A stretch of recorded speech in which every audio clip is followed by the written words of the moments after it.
2016년 1월 10일 주일날 예배를 하나님 앞에 회개하는 마음으로 정말 우리가 살아가면서 알고도 지었던 죄, 모르고도 지었던 죄, 열심히 우리 나름대로 살았다고 하지만 하나님한테 뭔가가 우리가 또 잘못한 게 없는지 우리가 잠깐 헤아려보면서 회개하는 마음으로, 그리고 그럼에도 불구하고 늘 우리를 지켜주시고 살펴주시는 그 하나님의 은혜의 진심으로 감사를 드리면서 오늘 하나님 앞에 예배 올려드리도록 하겠습니다.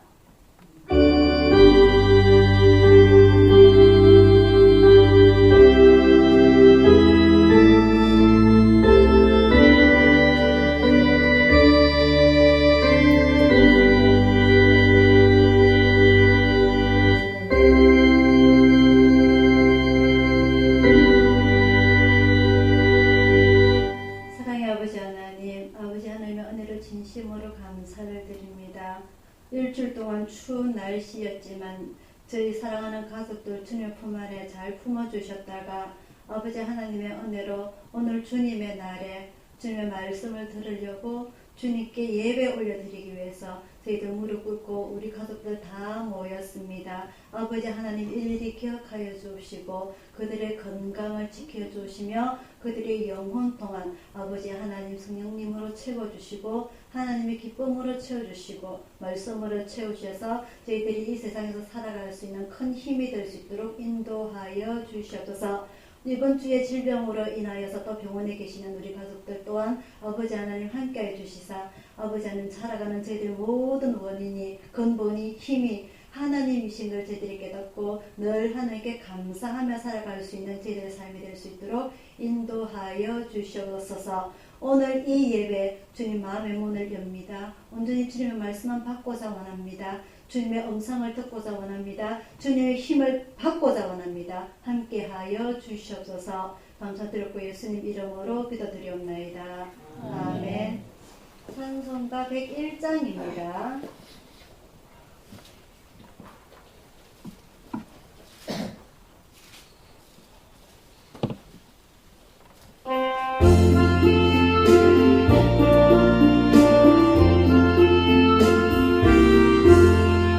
천지에 있는 이름 듣기 하고 높은 이름 나시기 전에 지으신 구주의 이름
나라의 임하옵시며 뜻이 하늘에서 이룬 것 같이 땅에서도 이루어지이다.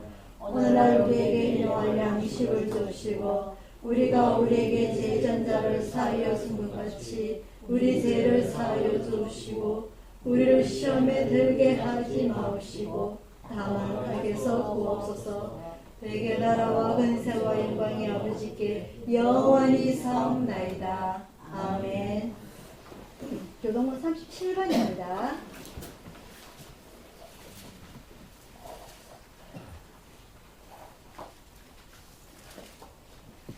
교동문 47번 이사야 40장입니다.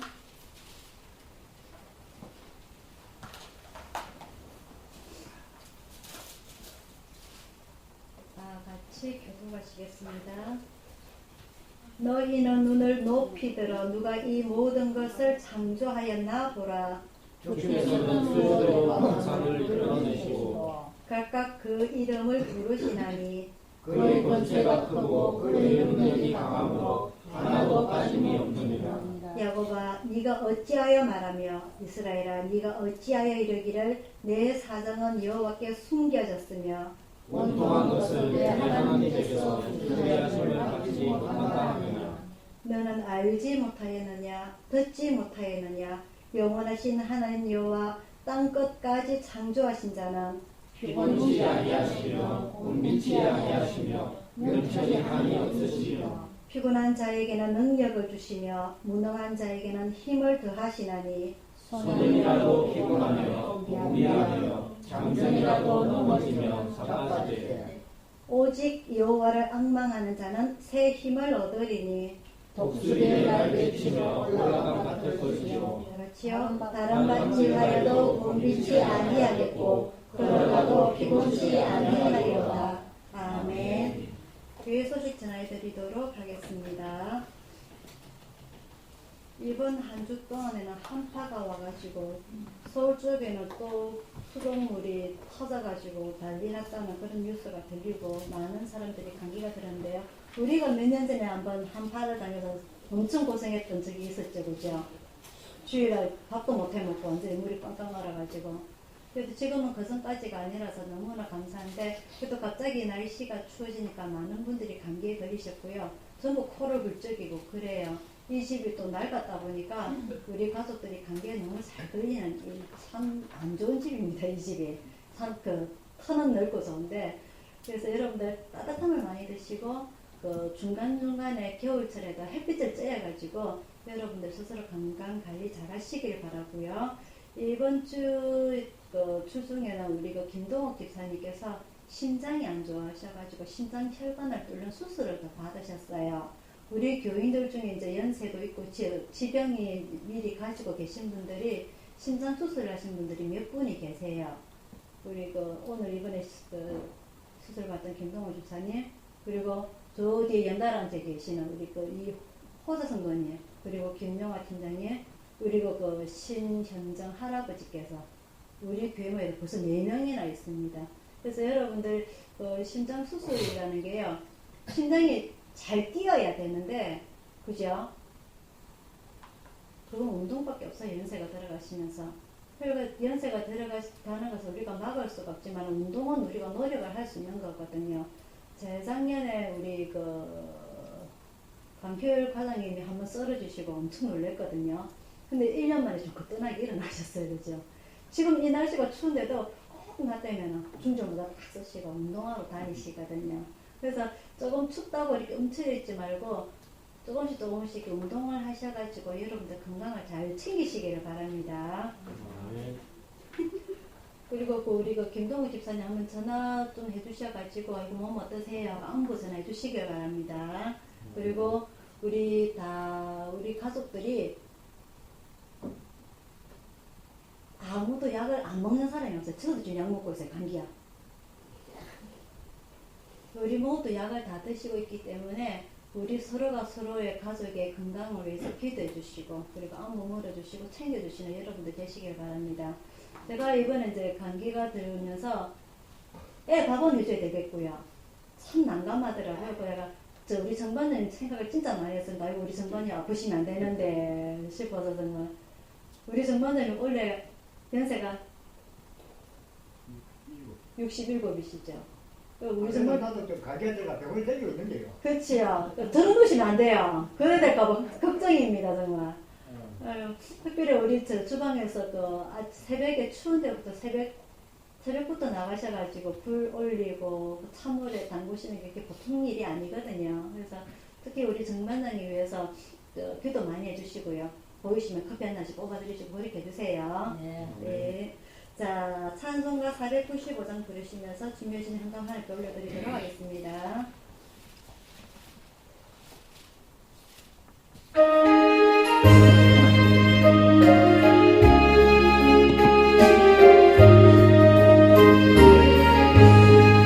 내 영혼이 온종일 주 앉으시 오고리 슬픈 나이 이 세상은 상궁하러 와노라 할렐루야 찬양하세 내 모든 죄 사하고 주 예수와 동행하리 그 어디나 어딜 나가 주의 얼굴 뵙기 전에 빨리 뵈다 하늘나라 내 맘속에 이루어지니 날로 날로 나가노라 할렐루야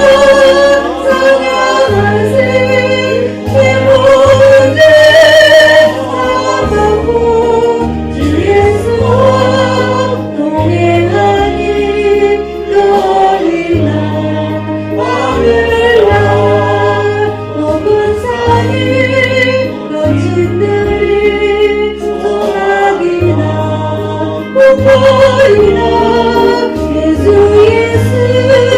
오신 곳이 어디나 하늘나라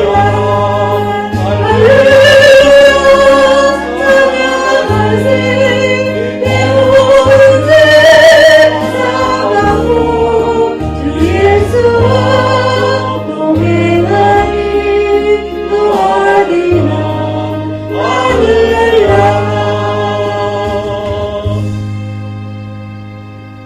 아멘. 자, 오늘의 말씀은요, 누가복음 24장입니다.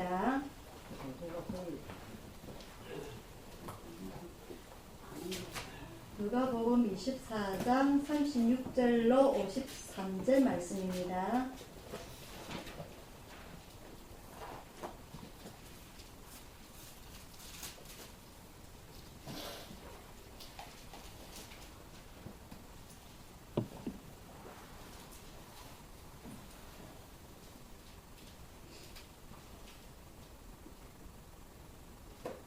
신약성경 141페이지 누가복음 24장 36절로 53절 말씀 한 절씩 교독하도록 하겠습니다. 이 말을 할 때에 예수께서 친히 그 가운데 서서 가라사대 너희에게 평강이 있을지어다 하시니 저희가 놀라고 무서워하여 그 보는 것을 먼저 생각하는지라. 예수께서 가라사대 어찌하여 두려워하며 어찌하여 마음에 의심이 일어나느냐 내 손과 발을 보고 나를 알라. 또 나를 만져보라. 영원히 살과 뼈가 없으되 너희 보는 바와 같이 나를 안느니라. 이 말씀을 하시고 손과 발을 보이시나 저희가 너무 기쁨으로 오히려 잊지 못하고 기이히 여길 때 이르시되 여기 무슨 것이 아니하시니 이에 구운 생선 한 토막을 들이매 받으사 그 앞에서 잡수시더라. 또 이르시되 내가 너희와 함께 있을 때에 너희에게 말한 바 곧 모세의 율법과 선지자의 글과 시편의 나를 가리켜 기록된 모든 것이 이루어져야 하리라 한 말이 이것이라 하시고 이에 저희 마음을 열어 성경을 깨닫게 하시고 또 이르시되 이같이 그리스도가 고난을 받고 제3일에 죽은 자 가운데서 살아날 것과 또 그의 이름으로 죄 사함을 얻게 하는 회개가 예루살렘으로부터 시작하여 모든 족속에게 전파될 것이 기록되었으니 너희는 이 모든 일의 증인이라. 볼지어다 내가 내 아버지의 약속하신 것을 너희에게 보내니 너희는 위로부터 능력을 입힐 때까지 이 성에 말하라 하시니라. 예수께서 저희를 데리고 베다니아까지 나가사 손을 들어 저희에게 축복하시더니 축복하실 때에 저희를 보자 하늘로 올리시니 저희가 그에게 경배하고 큰 기쁨으로 예루살렘에 돌아가 늘 성전에 있어 하나님을 찬송하니라. 아멘. 기다리겠습니다.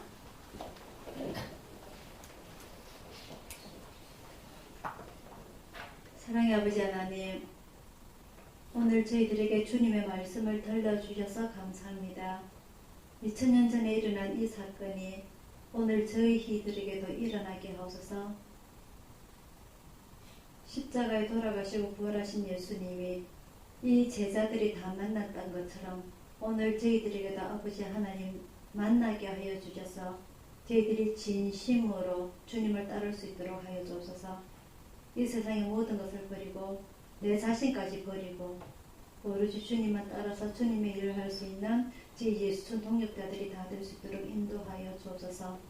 비록 제 육신은 늙고 병들고 아버지 하나님 주님의 큰 일을 할 수는 없었지만 저 밑바닥에 가장 추한 것까지 아버지 저희들이 정말 주님의 일이라면은 아버지 하나님 하겠습니다 할 수 있는 저희들 믿음이 되게 하옵소서. 아버지 하나님 매일매일 살아가는 저희들 삶이 정말 너무너무 힘들고 짜증나고 불평스럽고 귀찮고 모든 일이 그렇지만 아버지 하나님 내가 과거를 되돌아볼 때에 정말 주님께서 나를 살려주셨기에 주님께서 나와 함께 하시기에 주님께서 나를 지금까지 이끌어 주셨기에 제가 지금까지도 숨쉬고 살아간다는 것을 아버지 하나님 저희들이 깨닫습니다. 믿습니다. 의지합니다. 아버지 하나님 그래서 정말 주님께서 시키시는 무슨 일이든지 아버지 하나님 힘들더라도 귀찮더라도 짜증나더라도 주님의 일 감사함으로 기쁨으로 순종하게 하옵소서. 정말 많은 일들이 아버지 하나님 저희들 앞에 산재해 있지만은 모든 것 주님께 의지하는 믿음으로 또한 주님께 맡기는 그 믿음으로 오로지 하나님께서 해결해 주시리라는 그 믿음으로 저희들 믿고 나아갑니다. 아버지 하나님 하나하나 해결하여 주옵소서. 많은 가족들의 마음이 하나가 되고 한 뜻이 되어서 아버지 하나님 저희들이 이 인생을 위해서가 아니라 내 자신을 위해서가 아니라 오로지 주님을 위하여서 살아간다는 것을 아버지 하나님 저희들이 잘 깨닫고 이 말씀 따라 살아가게 하여 주시옵소서. 오늘 이 말씀 증거합니다. 말씀을 전하는 자나 받는 자나 주님 하나가 되게 하여 주시고 오늘 성령님의 말씀이 오늘 이 자리에 가득하게 하여 주시옵소서. 감사드리고 예수님 이름으로 기도드리옵나이다. 아멘. 자, 오늘은 누가복음을 마무리를 지으면서 네 번째 내용입니다. 첫 번째가 이 누가복음의 저자에 대해서 말씀을 먼저 드렸고요. 누가의 직업이 뭐라고요? 의사이면서 누구에게 전도를 받았다고요? 바울에게 전도를 받으면서 나중에 바울이 전도 여행을 떠날 때 주치의로서 같이 따라다녔던 사람입니다. 그래서 바울에게서 예수님에 대해서 많은 이야기를 듣고 그리고 예수님의 제자들을 만나면서 더 추가적으로 많은 내용과 그리고 이렇게 사본 성경의 내용들을 많이 이야기를 들으면서 이 자기가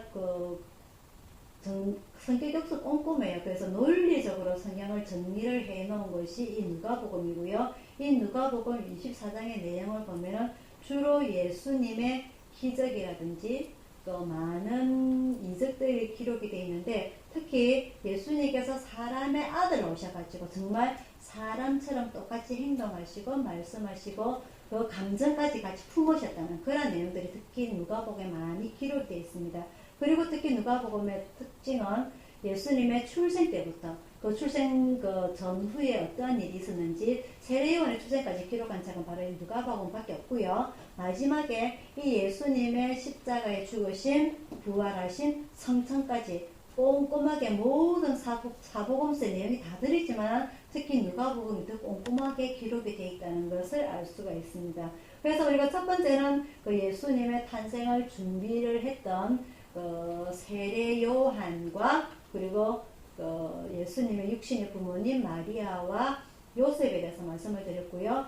두 번째는 이방인에게 전도를 하면서까지 했었던 그런 이야기를 말씀을 드렸고, 그리고 또한 죽은 자를 살리신, 그죠? 죽은 자를 살리신 야이로의 딸, 그 이야기를 말씀을 드렸고, 또 한 가지 부자 청년 관원에 대해서 말씀을 드렸습니다. 그죠? 그러면서 천국의 비유에 대해서 말씀을 드렸고요. 오늘은 누가복음 마지막 장 24장을 보면서 예수님께서 그 말씀대로 돌아가시고 부활하시고 성천하기까지가 바로 누가복음 24장에 기록이 되어 있습니다. 24장 1절에 보면은요. 24장 1절에 보면은 안식 후 첫날, 안식일이 무슨 요일이죠? 안식일이 무슨 요일이죠? 토요일입니다. 안식 후 첫날, 그러니까 안식 후 첫날이니까 무슨 요일이죠? 일요일입니다. 그죠? 그래서 우리는 일요일을 주일이라고 합니다. 주님의 날. 그래서 또한 우리가 달력에 보면은 일요일을 빨간 날로 표시를 해놨어요. 이게 바로 기독교식 양력입니다. 그래서 우리 기독교에는 월요일부터 하루 한 주를 시작을 하는 것이 아니라 일요일부터 한 주를 시작하는 날로 이 일요일을 우리는 주님의 날, 주일이라고 우리는 부릅니다. 자, 그래서 안식 후 첫날 새벽에 여자들이 예수님의 무덤으로 찾아갑니다. 이 예수님께서 이미 돌아가시기 직전에 내가 3일 후에 부활할 거라까지 모든 이야기를 다 했지만은 이 예수님께서 실제적으로 잡히자 모든 제자들이 다 도망을 갔죠. 그리고 결국은 십자가에 달려서 돌아가시니까 모든 사람들이 이거 아닌데 예수님 몇 살 때 돌아가셨죠? 33살. 한창 때 나이입니다. 그죠? 한창 때 나이. 그리고 공생애를 시작한 지가 이제 겨우 3년밖에 안 되는 거예요. 이 3년밖에 안 돼서 앞으로 할 일이 얼마나 많은데 예수님께서 갑자기 돌아가셔버리니까 많은 사람들이 전부 다 공황 상태에 빠졌습니다. 이게 무슨 일이야?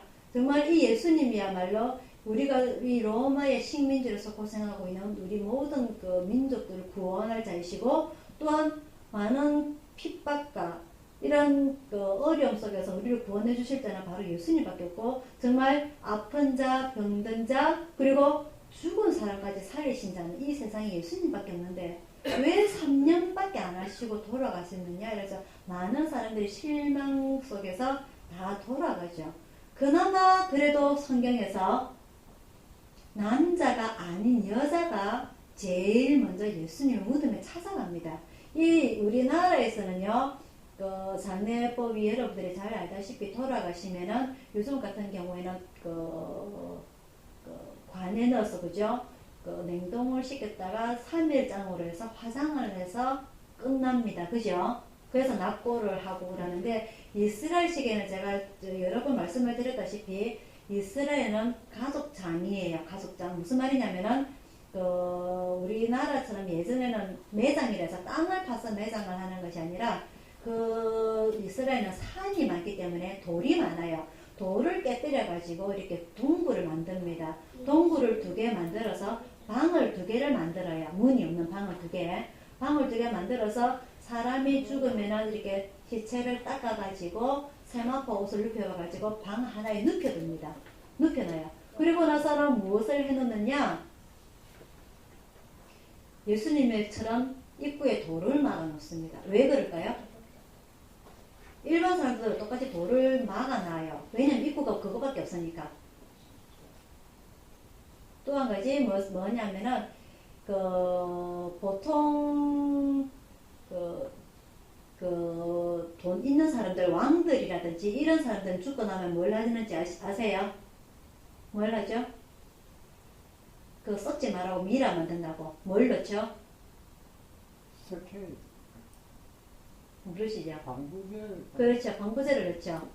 방부제를 다 넣어요. 구멍마다 썩지 말라고 방부제를 다 넣어요. 그 방부제 속에 뭐가 들어가느냐? 예수님께서 탄생하실 때 동방박사들이 3가지 선물을 주죠. 뭐죠? 황금, 유황, 유향, 몰약.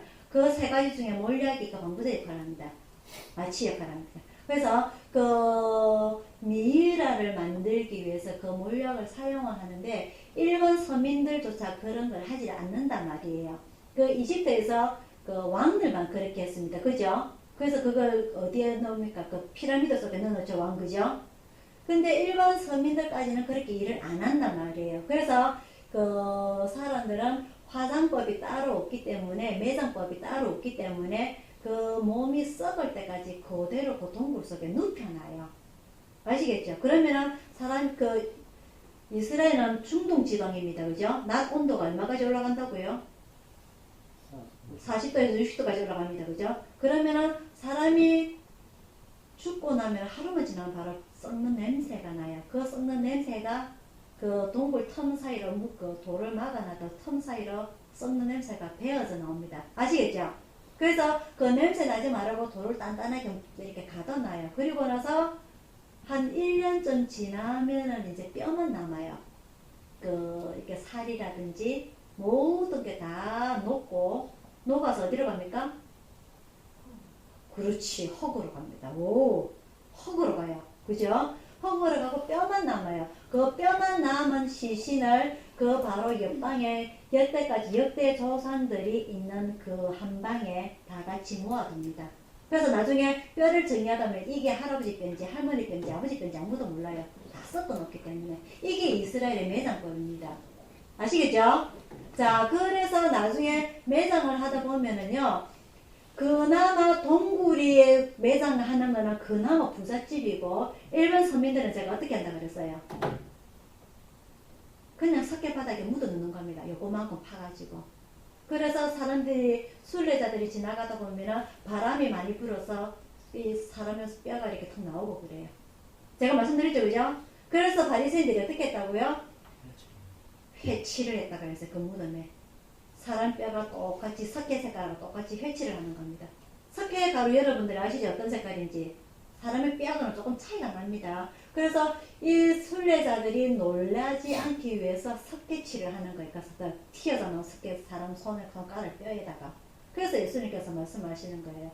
겉으로는 똑같은 척 석회칠하고 속으로는 더럽고 욕심 많고 도둑질하고. 그게 예수께서 욕하신 건데, 이게 바로 이스라엘의 매장법인데, 이 예수님께서 돌아가실 때에, 예수님 부자예요? 부자가 아니에요? 부자가 아닙니다. 그죠? 마구간에서 태어나셨고, 예수님의 직업은 뭐였지요?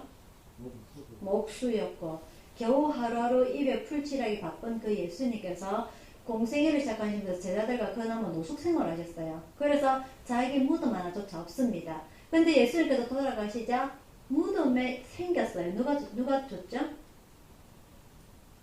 시험 칠 때 다 했는데 다 잊어먹었죠? 아리마대 요셉이라고. 그죠? 아리마대 요셉이 공물을 지어놓고 한 번 더 사용하지 아니한 조상들의 묘조차 하나도 없는 그 묘에 예수님을 눕힙니다. 맞습니까? 그래서 이 아무도 없는 예수님을 그 무덤에 눕히는데, 이미 예수님께서 생전에 내가 죽을 것이다, 십자가에 매달려 죽을 것이다, 3일 후에 부활할 것이다 라는 공공연하게 이야기를 하셨기 때문에 이 정작 죽였던 그 서기관들과 제사장들이 이 생전에 그런 이야기를 했기 때문에 진짜 그러지 않을까 해서 이제는 감시에 들어가게 됩니다. 그래서 큰 돌을 굴려서 한 사람, 남자 한 사람의 힘으로는 도저히 굴려질 갈 수 없는 큰 돌을 입구에 막고서는, 그리고 로마 병정들에게 돈을 줘서는 잘 지키라고 감시까지 시키죠. 그런 상황에서 이 여자들이 안식일이 지나고 새벽에 그 안식일 시간이 딱 끝나자마자 이 여자들이 향품을 가지고 가죠. 예수님 몸에 바르기 위해서. 근데 이미 보니까 어떤 일이 나냐 보니까 이미 돌이 무덤에서 굴러져 있었다 돼 있어요. 이 돌은, 이 당시에 이 큰 돌은 그 로마 병정들, 장정들, 남자 장정들이 한 5, 6명이 들어서 움직여야만 움직일 수 있는 그 정도 큰 돌을 막아놨었는데, 이미 여자들이 그 새벽에 가니까 돌이 굴러져 있고 예수님께서는 이미 보이지 않았다라고 성경에 기록이 되어 있습니다. 그래서 이 24장을 쭉 읽어보게 되면은 이 여자들에게 예수님께서 나타나시죠. 누구를 찾고 있느냐?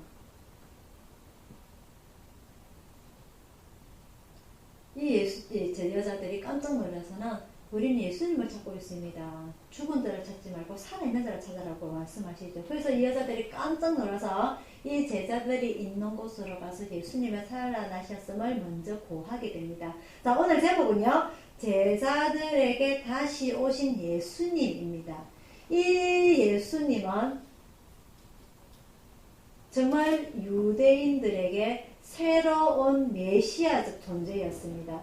이 유대인들에게, 바리새인들에게 많은 핍박과 고난을 받고 있던 이 유대인들에게, 이 정말 서민들에게, 그리고 하위층 사람들에게, 질병이 있는 사람들에게, 세리와 죄인들에게 정말 빛과 소금 같은 존재였는데, 이 예수님께서 이렇게 정말 어설프게 3년 만에 돌아가시고 나니까 많은 사람들이 실망에 잡혀 있었죠. 그래서 많은 사람들이 고향으로 다시 돌아가 버리고, 특히 11제자까지, 그죠? 가론 유다를 제외한 11제자까지 모두 자기 전 직업을 찾아서 다 떠났다고 되어 있어요. 그런 와중에 이 예수님께서 부활하시고 직접 다시 제자들을 찾아다니는 모습이 오늘 누가복음 24장입니다. 그래서 첫 번째는 이 여자들에게 먼저 나타나시고, 두 번째는 13절에 오늘 13절에 엠마오로 가는 길에서 만난 두 제자가 있고, 그리고 마지막에 11제자를 다시 찾아다니시는 요 세 가지 주제를 가지고 여러분들과 말씀을 전달하고자 합니다. 첫 번째, 이 여자들을 먼저 만났는데요. 이 24장 10절에 보면은 여자들의 이름이 나와 있습니다. 이 여자들은 막달라 마리아와 요한나와 야고보의 모친 마리아라, 이렇게 돼 있어요. 이 막달라 마리아는 과거에 죄인으로서 예수님한테 그 죄상을 받았던 여자이고요. 그리고 요한나는 우리가 알 수 없는 이름인데 아마 정확하게 요한나라고 성경에 기록이 된 이름이었기 때문에 어떤 사람인지는 잘 모르겠지만 어쨌든 요한나고, 그리고 야고보의 모친 마리아가 되어 있습니다. 이 야고보의 모친 마리아가 바로 예수님의 육신의 어머니 마리아이고요. 그렇게 되면은 이 야고보는 예수님의 남동생인 것을 알 수가 있어요. 그래서 당연히 예수님의 모친인 마리아가 당연히 그 곁을 떠나지 않았겠죠. 그 무덤 속으로, 그죠? 그래서 이 첫 번째 여자들을 먼저 만났고, 이 여자들의 열성, 이 열심이 이 부활하신 예수님을 제일 먼저 만나게 되는 기회를 갖게 되는 겁니다. 그리고 두 번째 13절에 보면은 엠마오 길에서 제자들에게 나타나시다. 그래서 이 엠마오로 가는 두 제자가 예수님께서 돌아가시고 난 뒤에 예루살렘에서 25리 되는 엠마오로 하는 촌으로 가면서라고 되어 있어요. 이 25리라고 하면은요, 심리가 몇 킬로죠? 4km면 25리면은 거의 10km 정도 거리가 됩니다. 그죠? 이 예루살렘에서 10km 정도 걸어간다면 시간이 얼마나 걸릴까요? 아마 제 걸음 기준으로 하면 아마 2시간 반 정도 걸릴 것 같아요. 2시간 반 정도. 제가 걸음 좀 느리거든요. 한 2시간 반 정도 걸어가는 이 10km를 걸어가면서 이 제자 둘이가 예수님에 대해서 이야기를 나누고 있는 겁니다. 예수님이 과거에 살아계실 때 어떠한 일을 하셨고, 어떠한 말씀을 나누셨고, 그리고 천국 복음을 어떻게 전하셨고, 그러면서 왜 예수님께서 이렇게 3년밖에 안 된 이 가까운 시간에 이렇게 빨리 돌아가실 수밖에 없었는가? 거기에 대해서 계속 이야기를 나누고 있습니다. 그러다가 이 예수님께서 곁으로 가는 가운데서도 이 예수님을 알아보지 못하죠. 그래서 예수님께서 이 두 제자에게 성경의 말씀을 빗대어서 자세히 말씀을 해주자 이 그때서의 영안이 열려서 이 두 제자가 예수님을 알아봅니다. 그래서 이 예수님을 알아보고서는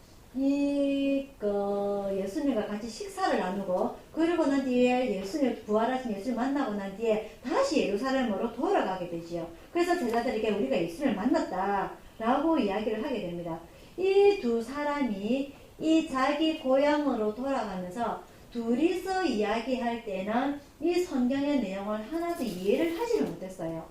예수님의 과거에 했던 행적들, 기적들, 말씀들, 그리고 예수님께서 십자가에 달려 돌아가시는 일, 그리고 다시 부활하시는 그 내용까지 전혀 이야기를 하지 못했는데, 정작 부활하신 예수님을 만나고 예수님께서 성경 말씀을 풀어주시고 같이 얘기해 주시니까 이 사람들이 모든 것을 이해를 했다고 되어 있습니다. 그러면서 이 두 사람이 하는 이야기가 32절에 나와 있어요.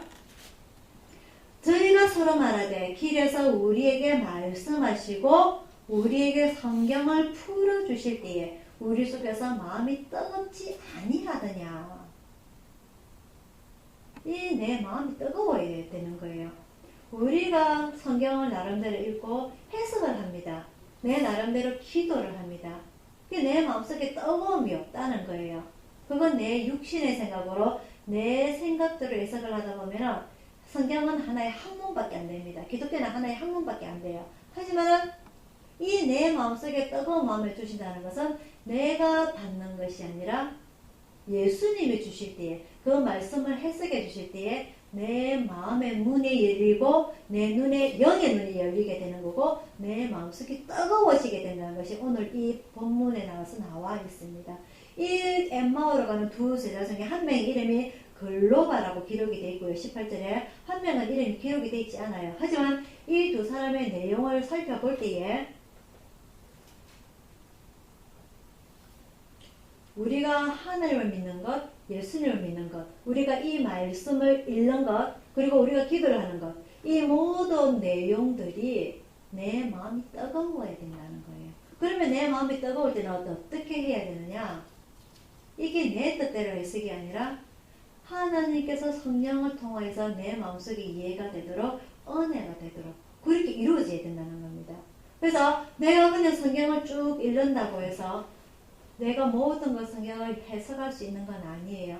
제가 이 성경 한 본문을 가지고 여러 번의 설교를 나눌 때가 있는데요. 제가 몇 년 동안 설교를 하면서 올해는 요 설교 내용을 가지고서 요렇게 풀어나가는데 그 다음에는 내가 똑같은 설교 내용을 가지고서 본문을 가지고 말씀을 준비를 할 때에 또 다른 방식으로 해석이 되더란 말입니다. 그래서 이 성경이라는 것은 이스라엘의 역사입니다. 그죠? 특히 구약은 이스라엘 태초에, 창세기부터 태초에 하나님께서 천지창조하시고 그리고 이스라엘이라는 나라가 설립되는 게 모세를 통해서, 그리고 왕들이 쭉 일어나고 이스라엘 멸망하고, 그게 구약의 이야기입니다. 맞죠? 그죠? 이스라엘 역사예요. 이 사복음서도 마찬가지입니다. 예수님의 어떻게 보면 역사예요. 그죠? 한 사람이 전기입니다. 근데 이러한 것들이 한 나라의 역사가, 한 사람의 전기가 어떻게 내 마음속에, 내 삶의 생명의 책이 될 수가 있느냐, 그 말이죠. 이해가 됩니까? 우리가 수많은 사람들이 위인전이 있습니다. 그죠? 이수진 장군도 있고 세종대왕도 있고 유명한 사람들의 많은 위인전이 있는데 그 사람들의 그 위인전, 위대하게 살았던 그 사람들의 일대기가 나에게 어떤 도움이 되냐 말이죠.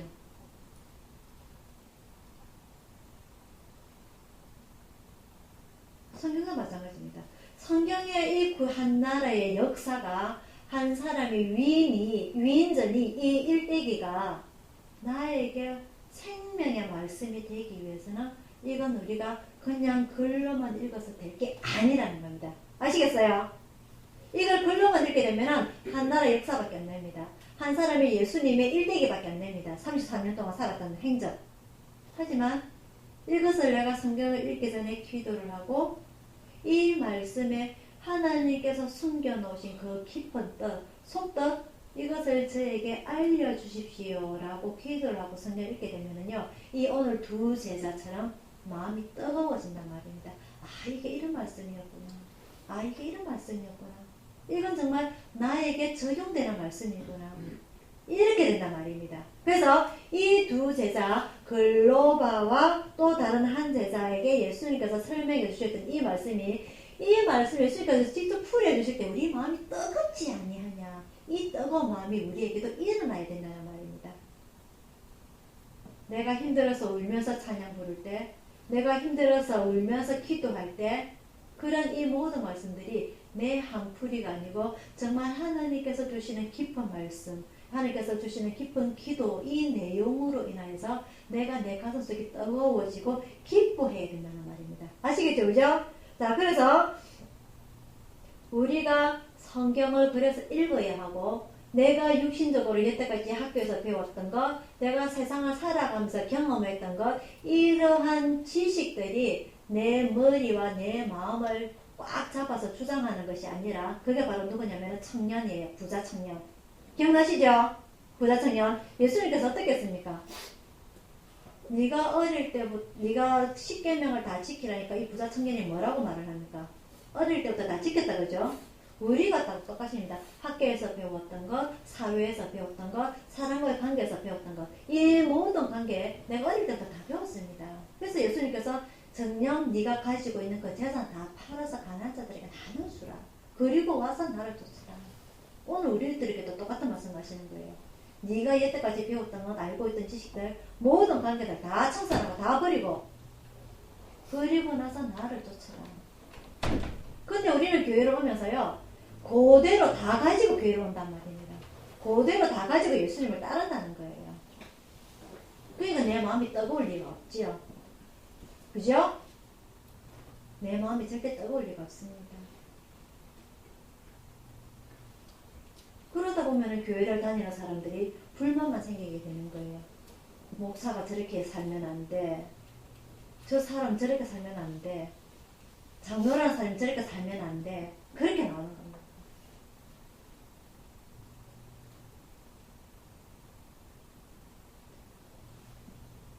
이 예수님을 직접 만나야만요. 이 부활하신 예수님을 직접 만난 이 두 제자는 예수님께서 직접 설명해 주시는 그 성경 말씀을 듣고서 마음이 뜨거울 때에 절대 그 이후로는 예수님을 떠나지 않았을 거란 말입니다. 맞죠? 그죠? 오늘 우리들도 그렇게 되어야 될 것입니다. 내가 주님을 만나러 오면서 내 거는 그대로 다 가지고 오면서 주님 저를 만나주세요. 주님 저를 지켜주세요. 그건 안 맞단 말입니다. 내가 다 내려놓고 주님 말씀으로만 저를 채워주세요. 주님께서 저에게 직접 이 성경 말씀 풀이해 주셔가지고 제 마음이 뜨겁게 해주세요. 그런 기도가 나와야 된단 말입니다. 아시겠죠? 그죠? 자, 그리고 세 번째, 그 11 제자에게 직접 찾아오십니다. 예수님께서 십자가의 겟세마네에서 다 잡히실 때에 바로 그 제자들은 다 도망갔습니다. 그죠? 그런 제자들에게 베드로는 다시 물고기를 잡으러 가고, 많은 사람들이 모두 자기 고향으로 옛날 전직으로 다 돌아갔지만 부활하신 예수님께서는 이렇게 일일이 찾아다니세요. 11 제자를 하나하나 찾아서. 예수님께서 부활하신 후에 이 땅에 며칠 동안 계셨지요? 40일 동안 계셨습니다. 그죠? 40일 동안 예수님께서는 이렇게 여자들에게 예수님의 죽음을 앞두고 계속 울음으로 지내던 그 마음이 약한 여자들에게, 그리고 예수님의 그 궁금증을 이기지 못해서 아무리 둘이서 토론하더라도 이해하지 못하는 그 제자들에게, 그리고 직접 예수님께서 기도하시고 선택하신 그 11 제자가 또다시 자기를 버리고 자기 과거로 돌아갔던 그 사람들에게 직접 하나하나 찾아가셔서 만나십니다. 내가 살아났다. 내가 너희들에게 미리 이야기하지 않더냐. 내가 죽음이 끝이 아니라 다시 부활한다고. 그래서 의심하는 도마가 이야기를 하죠. 진짜 예수님 맞습니까?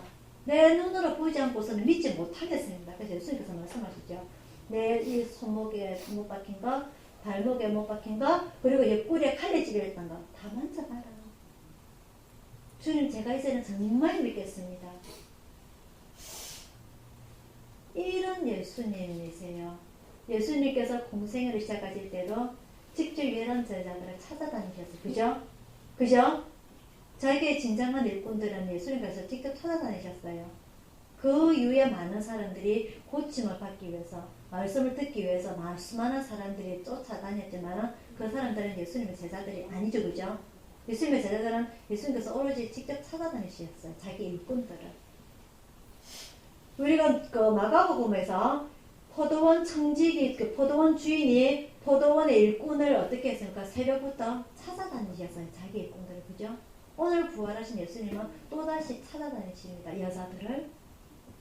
그리고 성경 말씀에 관심이 많은 열성을 보이는 제자들, 그리고 11제자들. 직접 예수님의 복음을 전파하고 천국 복음을 전파하고 영원히 주님의 일을 살려갈 사람들을 직접 예수님께서 찾아다니시는 거예요.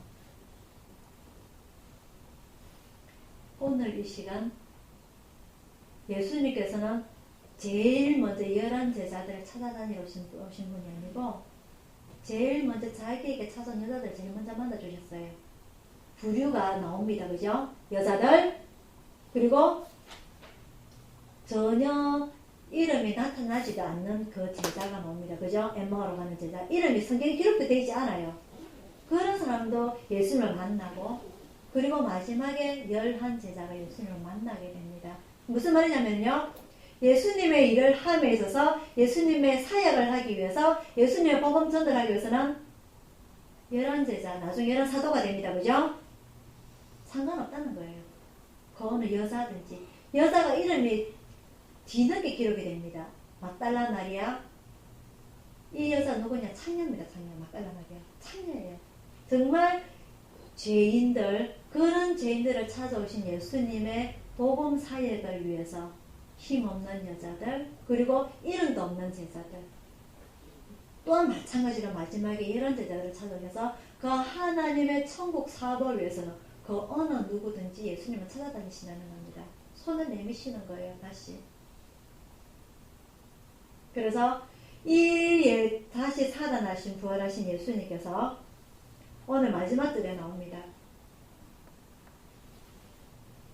47절부터 읽을게요. 47절부터 또 그의 이름으로 죄 사함을 얻게 하는 회개가 예루살렘부터 시작하여 모든 족속에게 전파될 것이 기록되었으니. 그죠? 죄 사함. 예수님의 복음 전도입니다. 그죠? 회개하라. 천국 복음 사역. 요 두 가지 사역을 말씀하신 그 예수님의 이 예루살렘부터 시작하여서 모든 족속에게 전파를 될 것인데, 너희가 지금 모여있는 너희가 이 일의 정인이라. 정인이 뭡니까?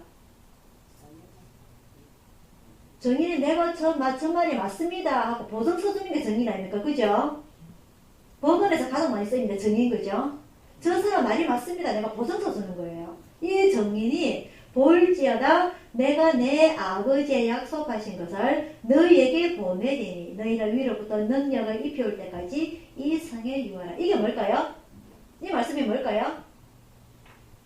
예수님께서 성천하시면서 뭘 보내준다고 하셨어요? 보혜사 성령이죠. 그죠? 이 능력이 보혜사 성령님입니다. 성령님. 그래서 이 예수님 이후에 우리가 기도를 할 때에 말씀을 읽고 터득할 때에 성령님이 우리와 함께 하시는 거예요. 그래서 이것을 하기까지 이 성에 유하라. 이 말씀은 기도해라 그 말입니다. 그래서 예수님께서 선택하시고 난 뒤에 몇 명이죠? 예수님의 제자를 포함한 몇 명이죠? 사도행전에 120명이 어디에서? 마가복음의 저자 마가 요한의 다락방에서 기도를 합니다. 맞습니까? 성천하시고 난 뒤에. 그리고 난 뒤에 오순절 날에 누가 오시게 되죠? 성령님 오시게 되는 겁니다. 이해가 됩니까? 자, 그래서 이 모든 40일 동안 3년 동안에 그 사역했던 그 모든 내용들을 이 제자들이 아직도 이해를 하지 못하고 그 믿음이 아직 어린아이 수준이라서 예수님께서 부활하시고 난 뒤에 40일 동안 또다시 일일이 제자들을 찾아다니면서 또다시 말씀을 하시고 계시는 거예요. 그래서 이제는 너희들이 자보지 않았느냐. 이 모든 일에 너희가 정인이다. 그래서 내가 가고 나서 보혜사 성령을 보내줄 것인데 너희들이 그 능력을 받을 때까지 이 성에서 유하면서 거주하면서 기도해라. 그 말씀입니다.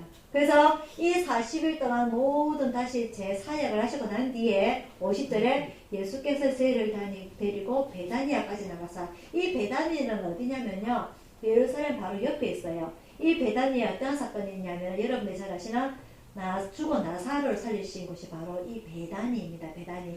이 베다니에 죽은 나사로와 마르다와 마리아, 이 남매가 살았던 이 집이 바로 베다니인데요. 이 베다니는 어떠한 곳이냐? 나병 환자촌이에요. 그죠?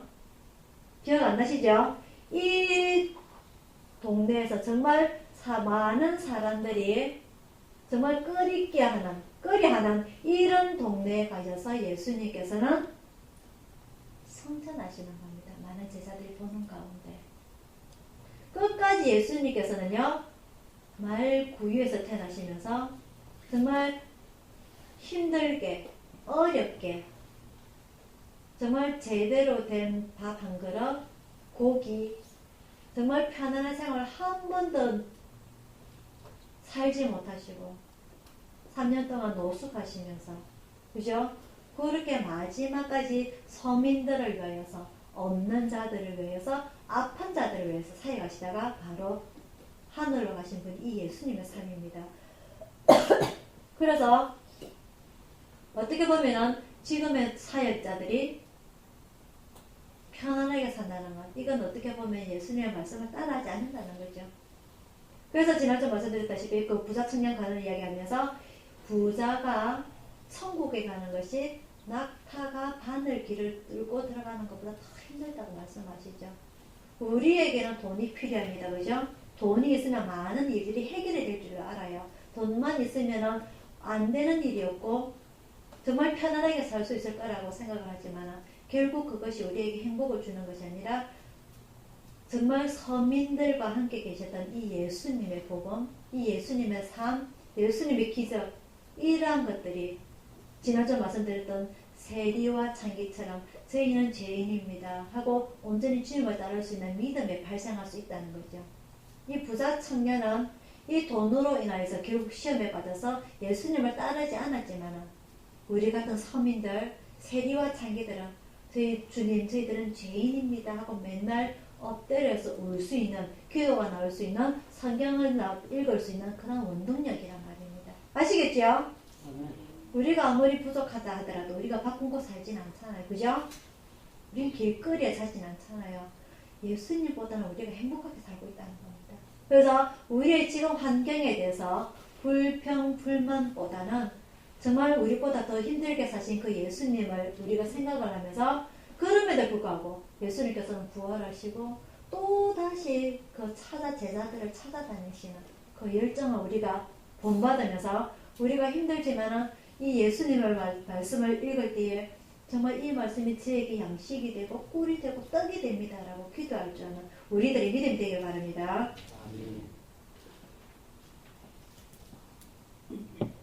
그래서 날씨가 춥고 정말 우리가 움직이기 힘이 들지만 올 한 해를 시작하면서 우리 올 한 해 2016년 1년 동안에도 우리 성도들이 또 성경을 하나 읽어서 내가 이런 깊은 내용을 하나 깨달았구나 하고 터득할 수 있는 그런 멋진 기회가 될 수 있는 한 해가 되길 바랍니다. 다음 주에는 요한복음으로 넘어가도록 하겠습니다.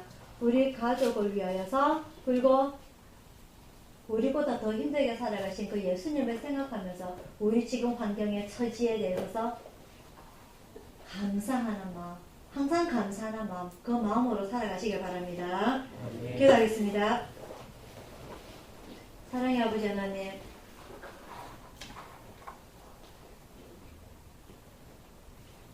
요즘은 많은 사람들이 병원에서 태어나고 정말 평안하게 살아가는 저희들 이 세상에서 2000년 전에 아버지 하나님 말구유에서 태어난 예수님을 생각합니다. 정말 어렵게 살아오신 예수님, 공생애를 시작하시면서 수많은 사람들과 3년 동안 동고동락하면서 똑같이 노숙 생활을 하시면서 정말 33년의 인생 동안 평안한 하루도 없이 살아가신 그 예수님을 생각을 합니다. 결국 마지막 또한 십자가에 달리셔서 창에 찔리고 못에 박히고 힘들게 돌아가신 그 예수님을 생각합니다. 그 긴 십자가가 예수님께서 흘리시는 피와 물로 물들어질 때에 아버지 하나님 많은 3년 동안 따라다녔던 그 제자들과 백성들이 다 도망을 갔던 그 시대를 새하려고 합니다. 아버지 하나님, 비록 저희들이 지금 힘들고 연약하고 불만이고 불평이고 기쁨이 없는 이 삶이라 할지라도 이 예수님의 삶을 되돌아볼 때에 아버지 하나님, 그나마 저희들은 참 감사합니다. 감사합니다. 하는 이 말이 절로 나올 수밖에 없습니다.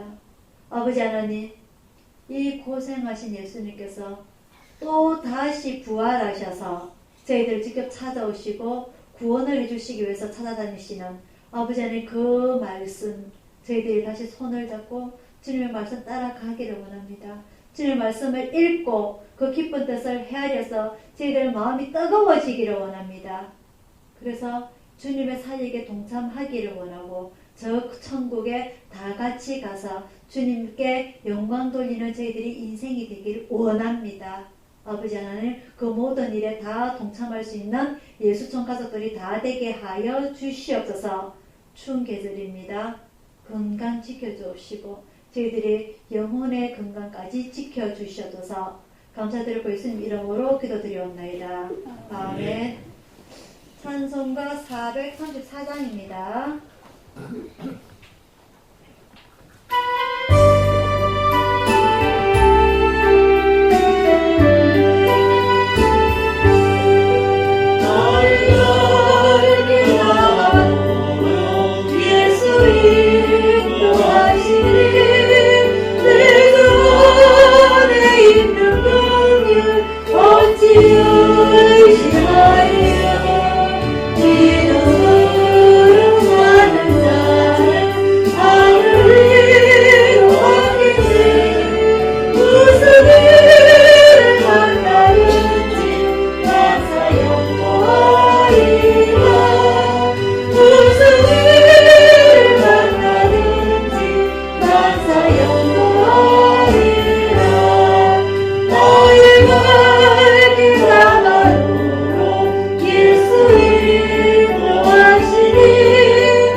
지금은 우리를 구원하신 주 예수 그리스도의 은혜와 성령님의 감화 감동하심과 평화와 축복이 오늘 예배를 참석한 모든 성도들과 전국에서 예수 구세대를 후원하는 모든 기관과 개인과 오늘 질병으로 인하여서 예배에 참석하지 못한 성도들 그리고 예수 구세대를 위해 헌신하는 모든 성도들 오늘 부활하신 주님을 만나고 영원토록 주님의 말씀을 증거하며 기쁨으로 살아가는 제자들처럼 오늘 우리들에게도 큰 기쁨으로 살아갈 줄 아는 또한 예수님을 직접 만나는 큰 경험하는 한 해가 되길 원하는 우리 가족들 모두에게 충만히 있을지어다. 아멘.